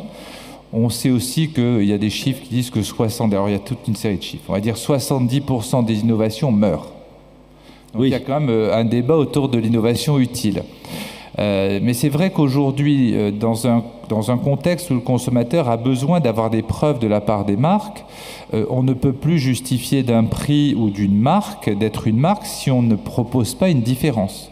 Donc il y a une nécessaire remise en marge d'une innovation, mais une innovation qui ne repose plus sur la course à l'innovation, mais sur une innovation utile, fondée sur des attentes et des besoins des consommateurs. Et là, je vais laisser parler des marques, parce que nous, c'est ce qu'on ressent, des attentes des consommateurs. Guillaume Cerruti souhaitait prendre la parole, et ensuite Christian Nibourel, et je voudrais l'avis de Pape Diouf là-dessus. Très brièvement, moi je voudrais dire qu'il est extrêmement difficile de ne pas être d'accord avec tout ce qui a été dit. Bien sûr. Comment ne pas être d'accord avec l'importance du capital humain, l'importance de l'empreinte sociale. Mais je voudrais réagir un tout petit peu en disant que ce sont sans doute des choses nécessaires, mais elles ne sont absolument pas suffisantes pour faire face aux enjeux que nous connaissons aujourd'hui. Qu'est-ce qu'il faut de plus? Je pense que face à la mondialisation, la capacité d'adaptation, la capacité d'étendre son réseau, la capacité de raisonner global, la capacité à relever les défis de l'Internet, par exemple, sont des choses qui sont absolument indispensables et qui, à mon sens, entraîneront d'ailleurs l'ambiance dans une entreprise, le sentiment qu'on relève les défis, et c'est dans ce sens-là que ça marche. Moi, j'ai observé au cours des 2 ou 3 dernières années que la qualité au sein de l'entreprise, le ressenti que les gens pouvaient avoir était étroitement lié aux performances. Oui. Et c'est dans ce sens-là que ça marche, à mon avis. Donc je ne voudrais pas qu'on l'oublie, parce que je crois que dans un monde qui évolue aussi vite, et j'en disais quelques exemples tout à l'heure concernant le secteur du marché de l'art, et je vais vous en donner tout à l'heure une indication plus précise, oui. Se replier sur des valeurs purement internes, c'est absolument pas nécessaire et ça ne permet pas de relever les défis. Il faut être extrêmement agressif, et n'oublions pas que l'entreprise, qui est bien sûr un lieu où doivent s'épanouir les personnes qui travaillent, et nous y travaillons chaque jour, est aussi un lieu de compétition, à la fois vers l'extérieur, mais souvent également interne. Sans stratégie mondiale, selon vous, on est marginalisé? Moi, je crois totalement. Dans le marché de l'art, c'est très simple. Soit on raisonne global, et donc on vise le grand large, oui. Soit on vise la niche, c'est-à-dire la stratégie de niche. D'accord. Et entre les deux, il n'y a plus le choix. Et c'est tout à fait aujourd'hui le paramètre dans lequel ou le paradigme dans lequel un pays comme la France se trouve. Christian Nibourel, cela vous a fait réagir? Je souscris tout à fait à ce que vient de dire Guillaume sur la partie globalisation, compréhension. Soit effectivement on est très bon sur son marché local, on y reste, soit on trouve des relais de croissance à l'international et global. Je voulais juste rebondir sur ce que disait Stéphane par rapport à l'innovation et la collaboration. Il existe déjà, je voulais juste illustrer avec Dell qui a créé un site qui s'appelle IdeaStorm, qui effectivement crée ses nouveaux produits avec ses clients. Oui. Donc ça, donc ce sont des choses, c'est simplement pour souligner le point, et je trouve ça tout à fait juste, que maintenant la technologie doit permettre d'aller plus vite dans l'innovation, mieux comprendre les besoins des clients. C'est aussi L'Oréal qui a fait des shampoings Unidos pour attaquer le marché indien. Donc cette innovation, elle est nécessaire pour attaquer de nouveaux marchés. C'est pas suffisant, mais elle sera nécessaire pour attaquer ces nouveaux marchés. Pape Diouf, qu'est-ce que vous entendez dans tout ce débat-là? Qu'est-ce qu'il y a de si particulier dans le sport que l'on sait gérer particulièrement dans le sport et qu'on ne saurait peut-être pas gérer dans une entreprise classique? Vous avez posé la question, c'était quoi innover? Innover, je pense que c'est, comme l'a dit implicitement Soumya Malinbaum, c'est être réaliste. Parler des marchés émergents, comme souvent c'est de coutume de le faire sans regarder autour de soi, me paraît être frappé d'une certaine manière de cécité. En sport et plus particulièrement en football, lorsque moi je suis arrivé à la tête de l'Olympique de Marseille, il s'est trouvé que Robert Louis Dreyfus, le propriétaire, avait déjà dépensé près de 200 millions d'euros. Et dès ma prise de fonction, il m'a assez clairement dit qu'il n'était plus question pour lui de dépenser de l'argent et qu'il fallait à l'équipe dirigeante en place justement d'innover, de trouver de nouvelles solutions. Il y avait jusque-là deux démarches possibles dans le milieu du football. Il y avait ceux qui avaient le carnet de chèques, comme cela a été le cas à l'Olympique de Marseille et dans les grands clubs, c'est-à-dire lors du marché d'été ou du mercato d'hiver, d'acheter des joueurs parfois de manière très excessive, des joueurs très chers. Et d'autres qui, comme Auxerre, comme Sochaux, comme Nantes à une époque, préféraient jouer la carte de ce qu'on appelait la formation. Oui. Ce qui a donné d'ailleurs ce vocable de la formation à la française. Sauf que dans le cas de la formation, très rapidement, avec les nouvelles lois européennes et notamment cette fameuse loi Bosman, il n'était plus possible aux clubs de former et d'avoir l'assurance de pouvoir garder les joueurs qu'ils formaient face à la concurrence des grands clubs européens. Il fallait trouver une troisième voie et nous, à l'Olympique de Marseille, nous avons essayé de trouver effectivement une troisième voie qui consistait à faire dans ce que nous avons appelé la post-formation. C'est-à-dire, nous sommes allés chercher des joueurs non pas qui sur le marché étaient très chers puisque nous n'en avions plus les moyens, non pas non plus de nous fixer sur une formation qui était devenue très hypothétique, mais dans cette troisième voie qui consistait à aller chercher des joueurs qui avaient quasiment une formation achevée, pas tout à fait, mais qu'on pouvait intégrer dans nos effectifs et sur lesquels on pouvait compter très rapidement à moyen terme. Et c'est ainsi que nous sommes allés chercher des garçons comme, pour ceux qui s'intéressent au football, le nom leur dira certainement quelque chose, des garçons comme Valbuena, qui ne nous a pas coûté plus de 80 000 euros et qui aujourd'hui, sur le marché, vaut au moins 100 fois ce prix-là. Un garçon comme Caboret, qu'on avait été acheté aussi à 400 000 euros et qui aujourd'hui vaut au moins 10 fois son prix. Comme Ribéry, que nous sommes allés chercher quasiment pour 0 € et que nous avons revendu à plus de 30 millions d'euros. C'est de cette manière que nous sommes arrivés non seulement à réduire puis à effacer complètement la dette que l'Olympique de Marseille traînait, son déficit, à être excédentaire et je dirais à redevenir complètement compétitif. Donc c'était aussi là une forme d'innovation, mais en regardant d'abord autour de nous. D'accord. Vendre et acheter de l'humain, vous aurez compris, c'est certainement la solution pour sortir de la crise, on l'a compris. Partez de 0 avec Ribéry à 30 millions d'euros. Voilà, on va vendre et acheter de l'humain les uns et les autres. C'est pas aussi simple quand même. Non, on est bien d'accord, je fais exprès, vous l'imaginez bien. Je voudrais laisser la parole à la salle. Juste un dernier petit mot et puis on va donner la parole dans la salle si vous voulez bien. Est-ce que les modèles pour sortir de la crise, on a parlé de l'efficience du modèle familial dans une entreprise. Vous, c'est un modèle familial chez vous? Est-ce que vous êtes vous-même descendante des fondateurs de 1724? Pas des fondateurs de 1724, mais c'est effectivement une entreprise familiale cotée. Ce que je crois qui est important dans les entreprises familiales, on le dit aujourd'hui, c'est encore plus vrai, on parle de la résilience des modèles d'entreprises familiaux. Oui. Moi, je crois que la notion de temps est un élément essentiel. Le fait aussi qu'on a son patrimoine dans l'entreprise fait qu'on y fait très attention, mais fait aussi qu'on a la capacité de prendre des risques. Parce qu'on peut avoir envie de prendre ces risques-là par rapport à d'autres projets. Les uns et les autres, quand nous pensons à nos enfants, nous pensons en termes de décennies. Oui. Dans une entreprise, quand on fait des plans à long terme, on fait des plans à 3 ans. Et quand on est une entreprise cotée, on vous parle des trimestres. Je crois que c'est dans cette relation au temps qu'il y a là déjà une des réponses. Je voudrais juste ajouter un mot pour ceux qui étaient là à la plénière d'inauguration hier. J'ai trouvé très intéressant que le président de Cisco nous dise, alors qu'il est dans les nouvelles technologies qui changent tout le temps et très vite, que lui commence par regarder à 10 ans, fait le point d'étape à 5 ans et fait ensuite la programmation des 12 prochains mois. En d'autres termes, je suis persuadée que c'est pas parce que ce sont des entreprises familiales, mais c'est parce qu'il y a cette dimension du temps et de projection et de vision dans l'avenir que l'on peut avoir plus de capacité de durée et prendre des risques. Merci.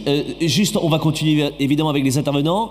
Je voudrais vous laisser la parole pour que vous puissiez les interpeller, réagir, mais aussi nous proposer.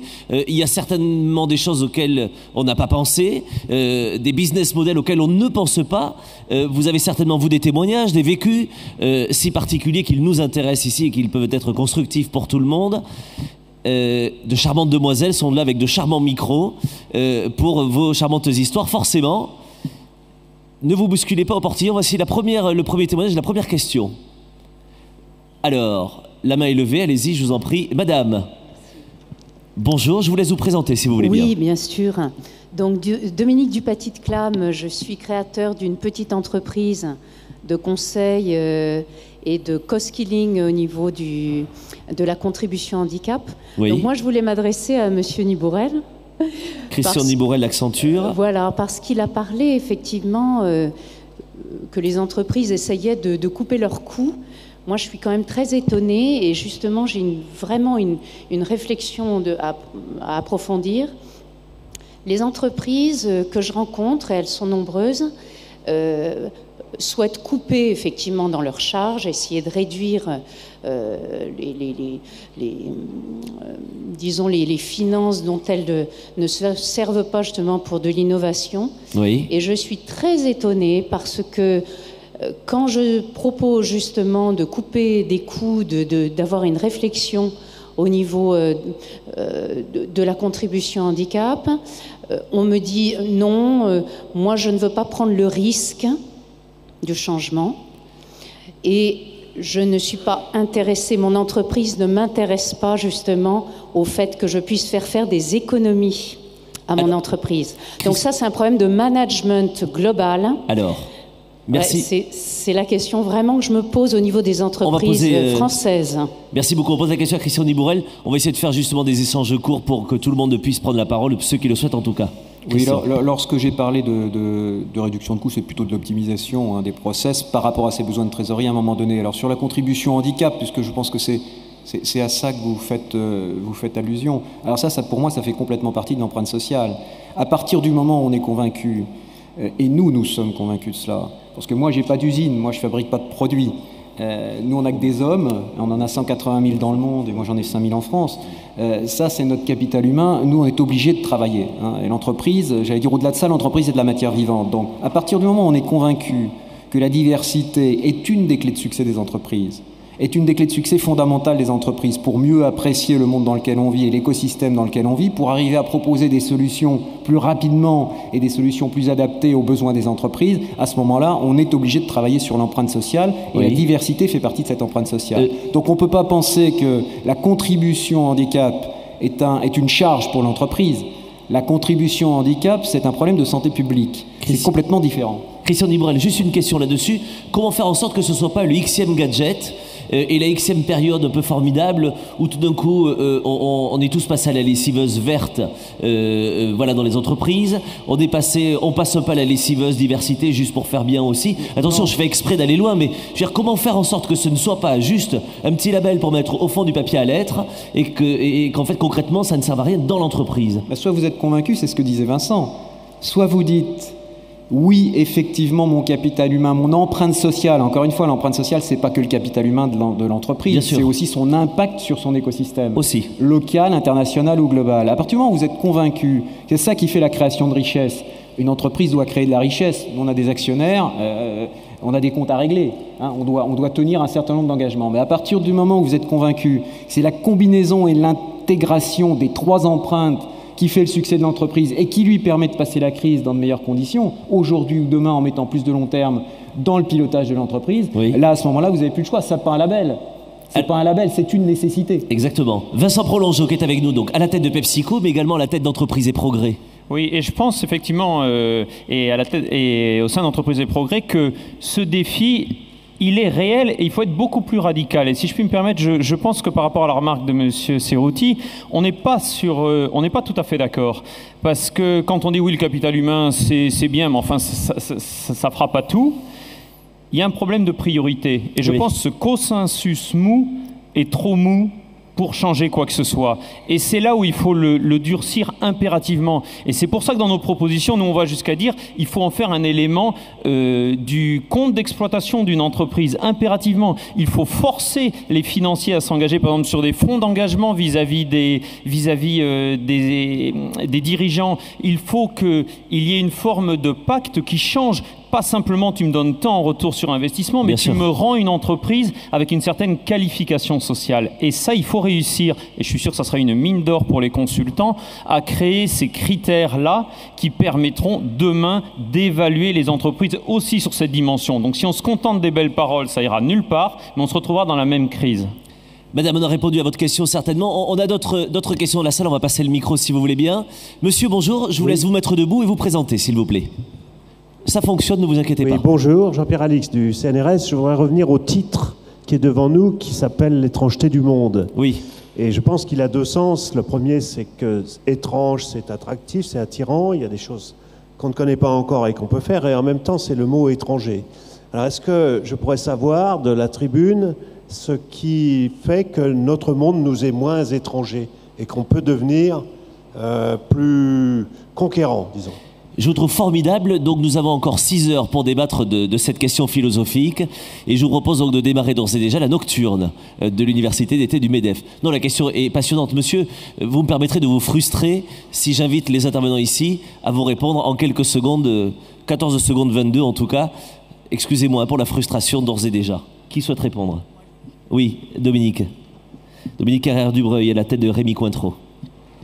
Quand vous parlez d'étrangeté, pour moi la première étrangeté, et ça a été déjà dit hier et j'imagine que d'autres vont le dire, c'est le fait que nous ne changions pas toujours notre regard quand nous regardons vers l'extérieur, c'est-à-dire qu'on reste avec qui nous sommes, alors qu'en fait, moi qui voyage énormément, en particulier en Asie ou dans d'autres pays émergents, je suis frappée de voir que les perspectives qu'ils ont, l'appétit qu'ils ont pour leur avenir est quelque chose qu'on a complètement oublié ici et qui était encore plus gommé par la crise. Je crois que nous sommes certainement moins étrangers et donc plus capables d'exporter ou de nous installer ou de travailler dans des pays à l'étranger si nous adaptons notre regard au regard que dans ces pays ils portent eux-mêmes sur leur avenir.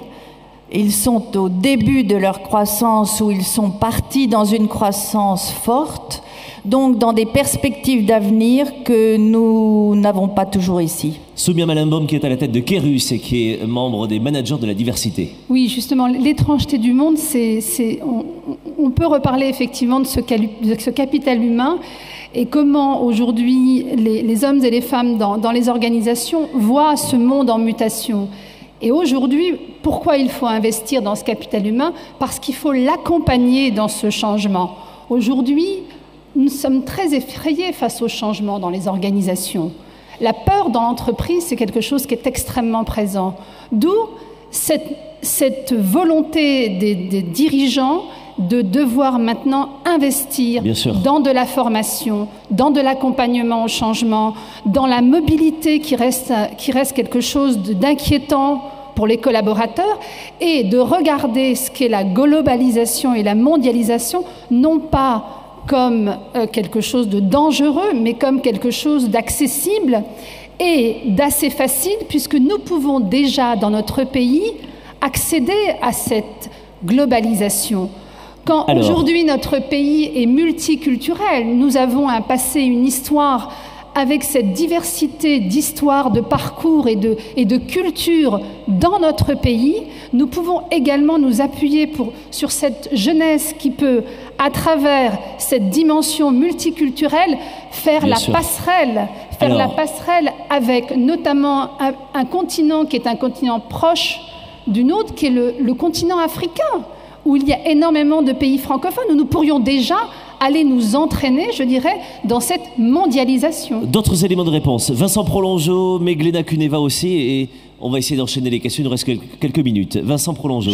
Je pense qu'effectivement, ce n'est pas le monde qui est étrange, c'est nous qui sommes étranges et qu'ils sommes souvent dans le regard qu'on porte sur les choses. Et je pense qu'il y a une distance. Ce qui est étrange, c'est quelque chose qui est distant de nous. Et c'est un défi de connivence qu'on a, un défi de proximité. Et je pense qu'aujourd'hui, la crise est aussi une invitation à un changement managérial.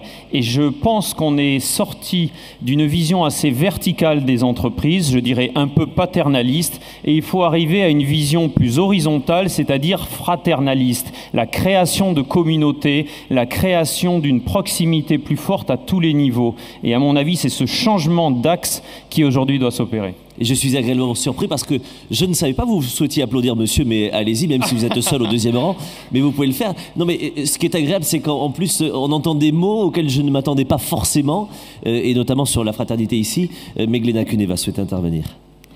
I have a question, maybe not very usual. J'ai une question qui est peut-être un petit peu inhabituelle à vous poser à vous. Est-ce qu'on pourrait résoudre le problème du changement climatique si nous restons des étrangers? Est-ce qu'on pourrait découvrir une manière de guérir le cancer si nous sommes des étrangers? Donc nous avons besoin de nouveaux business models parce qu'on parle de ces problèmes graves comme le changement climatique ou les maladies graves. Bien, ces problèmes sont des problèmes sociaux, pas seulement des problèmes économiques. Et on ne peut pas aller plus loin si on ne coopère pas, si on n'est pas ouvert et si on ne partage pas. Et donc voilà ma tentative de réponse. Le fameux vivre ensemble. D'autres questions dans la salle, certainement. Qui a le micro? Madame, je vous vois, mais je ne vous vois pas avec un micro, donc on va vous l'apporter évidemment. Allez-y, allez-y, mademoiselle. Et que l'autre demoiselle apporte le micro aussi, comme ça sera fait. Monsieur, bonjour. Oui, bonjour, je suis Dominique Musso, je suis professeur associé à l'Université de Paris-Est de Créteil. Et je voudrais revenir sur une idée, Monsieur Sahuti, que vous avez développée, qui est le raisonnement global, qui est très intéressant parce que c'est ce que j'enseigne. Mais pour avoir ce raisonnement global, il faut aller collecter l'information. Et que cette information, il faut qu'elle vienne d'une information stratégique. Et je voudrais savoir comment vous procédez dans une entreprise comme la vôtre ou pour ceux qui sont à cette tribune. Je vous remercie. Guillaume Cerruti, chez Sotheby's France. Je vais parler effectivement de l'entreprise que je connais le mieux, qui est Sotheby's. Je pense que la collecte d'informations sur un marché aussi particulier que le marché de l'art, ce n'est pas quelque chose qui obéit à une recette ou à une méthode particulière. On collecte énormément d'informations, mais avec une dimension extrêmement particulière dans notre métier qui est liée au faible nombre de clients qui est le nôtre. Nous avons 13 000 clients dans le monde, mais en 2007, la dernière année pour laquelle on ait cette donnée, ou en tout cas pour laquelle j'ai cette donnée en tête, les 100 premiers clients de notre entreprise faisaient 44% de notre chiffre d'affaires. Donc, aller au-devant des désirs des clients, savoir exactement ce qu'ils recherchent comme œuvre de collection, comme œuvre d'art, c'est le meilleur moyen pour nous de faire face à ces évolutions rapides. Et une autre donnée que je voudrais vous mentionner pour montrer à quel tsunami nous avons été soumis ces dernières années, en 2008, sur les 100 premiers clients dans le monde de Sotheby's, qui font donc 44% de notre chiffre d'affaires, il y avait 35 Américains, 35 Européens et 30 du reste du monde. 5 ans auparavant, il y avait 3 ou 4 clients qui venaient du reste du monde. Donc nous avons totalement changé de philosophie, d'organisation pour faire face à ces nouvelles dimensions, à ces nouveaux enjeux. Et donc la collecte d'informations, elle se fait au plus près des clients parce que c'est tout simplement notre moteur économique. Je vais demander à chacun d'entre vous de la concision dans les questions maintenant. Les 2-3 dernières questions, si vous voulez bien. Monsieur, bonjour, vous avez le micro. Oui, bonjour, mon nom est Karl Crawford de KPMG, je suis associé. Ce que j'ai pu constater au travers de cette crise, c'est qu'il y a eu une véritable décorrélation entre la performance des équipes dirigeantes dans les entreprises et de la performance financière sur les bourses. Où vous avez parlé, Madame Herrière-Dubreuil, du temps qu'on peut se donner lorsqu'on est dans une entreprise familiale que les entreprises cotées n'ont pas forcément. Et donc, les gens et les équipes dirigeantes ont dû faire face à des situations auxquelles ils n'étaient pas préparés et à une création de valeur qu'ils pensaient être acquises et qui ont été totalement décorrélées. Quand on parle de business model, à mon sens et à mon avis, il y a aussi l'évaluation de ce business model qui est un processus itératif dans sa constitution et de son évaluation. Comment comptez-vous voir aujourd'hui les critères qui vont être mis en place pour à nouveau véritablement corréler la performance des équipes dirigeantes avec la performance de la création de valeur des entreprises? Ce sera l'objet donc des 3 jours de réflexion aussi en commun. Vous avez des sujets passionnants qui risquent de nous pousser très très loin dans le temps. Pour autant, un début de réponse entre Soumya Malembaum, Vincent peut-être aussi ensuite. Une réponse Kerus aujourd'hui, qui est une société de conseil qui travaille sur des indicateurs de pilotage.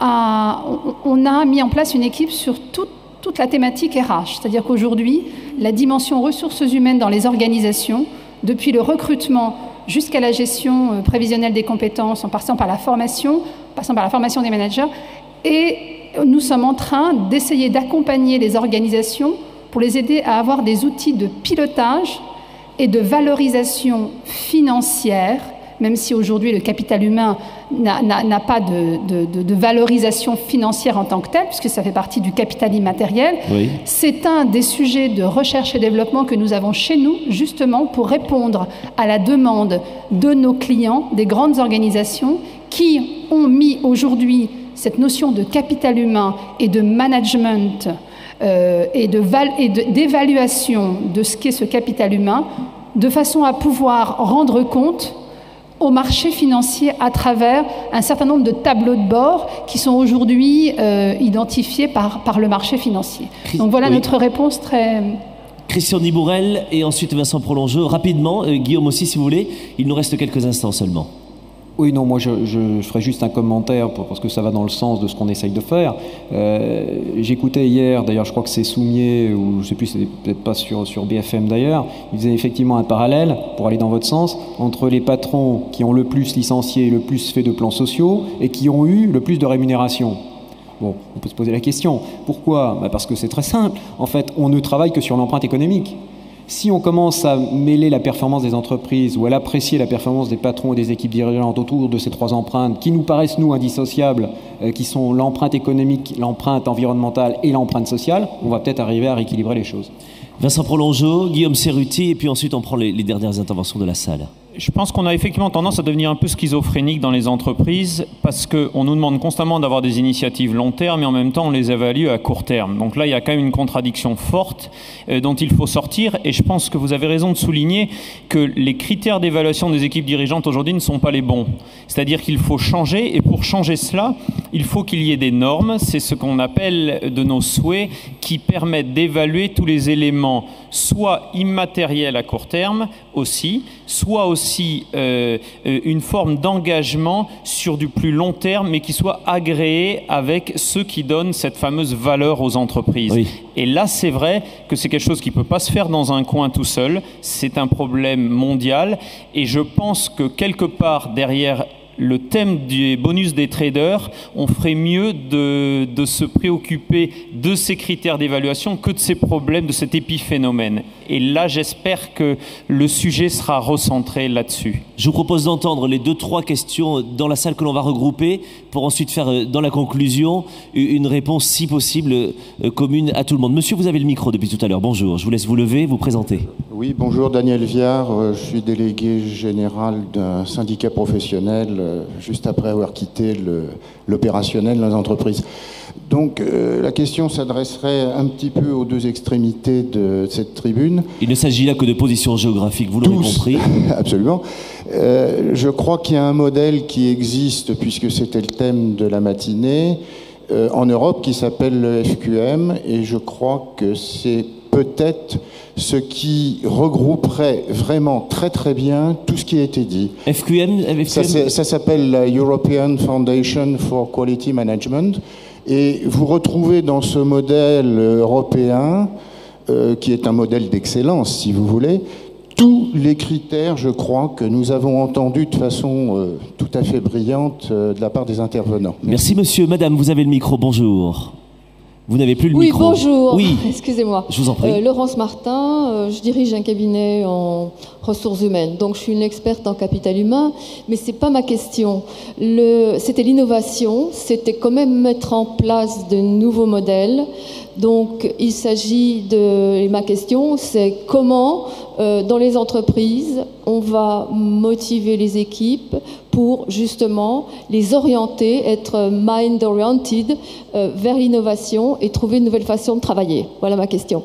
Merci. Vous l'aurez compris, on récupère quelques questions pour réunir tout cela dans la conclusion. Allez-y, madame, bonjour. Oui, bonjour, Géraldine Béalu, je suis créatrice Les intervenants d'un cabinet notent évidemment pour répondre. Pardon. Je vous en un prie. cabinet d'accompagnement marketing.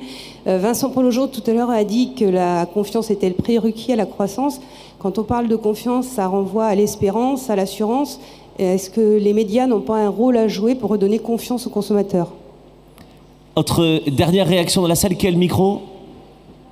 Allez, monsieur, bonsoir, bonjour. Guinet, entrepreneur et administrateur en même temps d'un certain nombre d'entreprises. Formidable. Et gouverneur d'une université au Canada. Madame Mériard-Durieux, vous avez tout à l'heure, et dans la vision que nous avons de la globalisation mondiale, évoqué la valeur du temps. Et la notion du temps dans tous les secteurs du monde qui n'est pas la même. Si vous pouviez avoir l'amabilité d'aller plus loin et de nous dire quelle est votre vision, je vous en remercie. Et ce sera dans la notion du temps que je vais lui imposer, qui sera d'1 minute 14, puisque c'est le dernier temps évidemment qui nous est imparti. Je voudrais que on puisse... Qui répond assez rapidement aux dernières interpellations que l'on a eues dans la salle? Dominique, allez-y, je vous en prie, puisque on vient de vous interpeller. Préparez une réponse à ces messieurs dames et on conclut, si vous voulez bien. Non, moi j'ai... Répondre au temps, peut-être, monsieur, merci, mais je voulais juste vous suggérer quelque chose. On n'a pas parlé de nouvelles technologies et pourtant c'est un élément essentiel du fonctionnement aujourd'hui de notre monde et de cette accélération que nous ne maîtrisons pas toujours. Une idée qui m'a été donnée par une entreprise asiatique. Il recrute énormément de jeunes qui sont digital natives, c'est-à-dire qui maîtrisent totalement les nouvelles technologies, et ils les font parrainer à l'intérieur de l'entreprise par un ancien qui n'y connaît rien mais qui a envie de mieux comprendre ces nouvelles technologies, de manière à ce qu'en binôme, on puisse à la fois comprendre ce qui se passe et mieux maîtriser ces outils et en même temps former le jeune aux valeurs fondamentales de l'entreprise. C'est quelque chose qui fonctionne, que j'ai vu aussi ailleurs et c'est pour ça que je voulais vous transmettre cette idée-là. Merci. Stéphane Truchy à l'IFOP. Le micro va fonctionner, ne vous inquiétez pas. Voilà. Alors, je voulais un petit peu revenir sur effectivement le rôle des nouvelles technologies et rebondir sur ce que disait Dominique. C'est vrai qu'aujourd'hui on se rend compte que la nouvelle génération et par rapport à l'intégration de la nouvelle génération ou en tout cas des salariés à l'innovation dans l'entreprise, c'est très intéressant de s'appuyer sur justement ce qu'offrent les nouvelles technologies et cette génération montante qui aujourd'hui à la compétence de la nouvelle technologie. C'est un élément important de la valorisation d'une partie de cette nouvelle génération qui arrive et effectivement c'est également un outil qui peut être intégré dans les processus d'innovation, soit dans l'innovation produit mais aussi dans l'innovation relationnelle avec les clients, avec finalement ceux auxquels on destine les messages de l'entreprise. Donc il y a là dans effectivement l'émergence de nouvelles technologies et leur introduction dans les stratégies d'entreprise quelque chose qu'il faut utiliser dans finalement la sensibilisation des salariés et des ressources humaines à l'innovation. Merci beaucoup. Élément de réponse Meglena et puis je vais demander un petit mot de conclusion très court et très rapide à chacun d'entre vous. Je vous laisse le préparer pendant que Meglena Kuneva nous apporte une précision. I'll try to put in one sentence. I think that the social innovations will take the greatest part of the future governance. And if we are clever enough to transform this public energy and the social innovation into the governance, this governance will really produce énergies good business en models. gouvernance. Ces gouvernances vont créer de bons modèles économiques. Et là où nous sommes forts en Europe, c'est notre puissance intellectuelle qui deviendra la première matière première à exporter. Le mot que chacun d'entre vous retient autour de cette table, et quand j'ai dit le mot, ce ne sont donc pas les deux mots, c'est bien le mot. Qu'est-ce que vous retenez les uns et les autres, et avec quoi devons-nous repartir, si vous voulez bien? Vincent Prolongeau, pardon. Excusez-moi, je le faisais naturellement, je vous en prie. D'accord. Donc je vais donner un mot et répondre à la personne qui m'a interpellé juste sur confiance et médias. Je ne sais pas, en tout cas la confiance dans l'entreprise sur le média qu'on maîtrise. Je crois qu'il y a deux mots qui riment avec confiance qui sont transparence et connivence. Et ça, le manager peut les manager.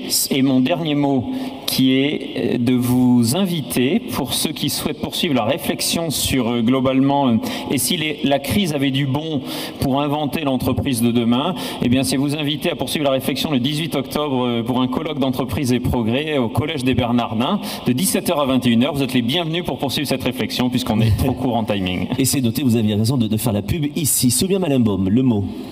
Le mot de la fin, je dirais, c'est ne surtout pas avoir peur, parce qu'en fait, je crois que c'est un formidable, un nouveau paradigme de croissance qui nous attend, et en fait, ne pas craindre la différence, ne pas avoir peur du changement, et décloisonner, parce que justement, pour répondre à Madame par rapport au management, merci, Soumia. Il y a un des sujets qui était la transversalité, c'est de savoir essayer de faire travailler des gens différents, qui sont de métiers différents, de formation au sein des organisations décloisonnées. Merci beaucoup. Pape Diouf, votre mot de la fin. Mais moi, le mot que je retiens, c'est une dame, je pense, qui est intervenue, qui l'a dit, c'est le mot de motivation, qui n'a pas été souvent utilisé. Et je pense que c'est un mot capital dans une entreprise, puisque cela relève d'abord des relations humaines, et un personnel, des gens qui travaillent, qui ne sont pas motivés, ne donneront pas grand-chose. Et mon sentiment est que pour motiver des gens, il faut arriver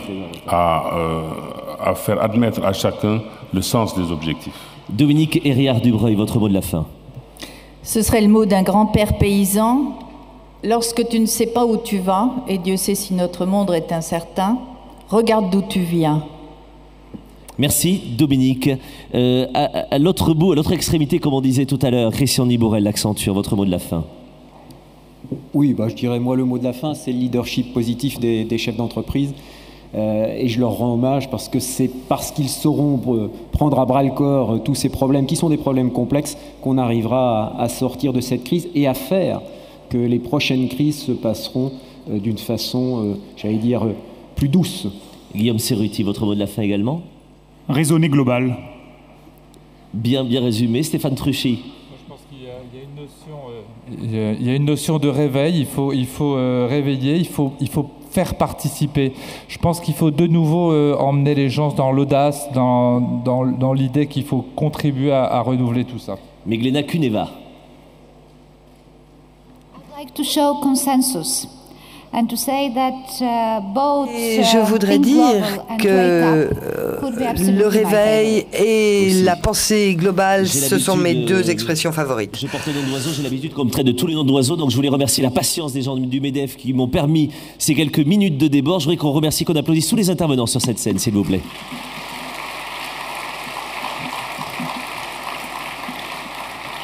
Merci à chacun d'entre vous, merci à vous dans la salle pour les questions et merci pour le plaisir que j'ai eu à vous accompagner. Vous avez rendez-vous maintenant ici même avec une plénière sur les nouvelles relations internationales avec Pascal Lamy, Juan Somavia, Angel Gorilla. Vous aurez également Pierre Bellan, Henri de Castres, Jean-François Cirelli, Jean-Pierre Jouillet, Alain Juppé, Patrick Poivre d'Arvor, Michel Rocard, Augustin de Romanet notamment qui vous donne rendez-vous ici dans quelques instants.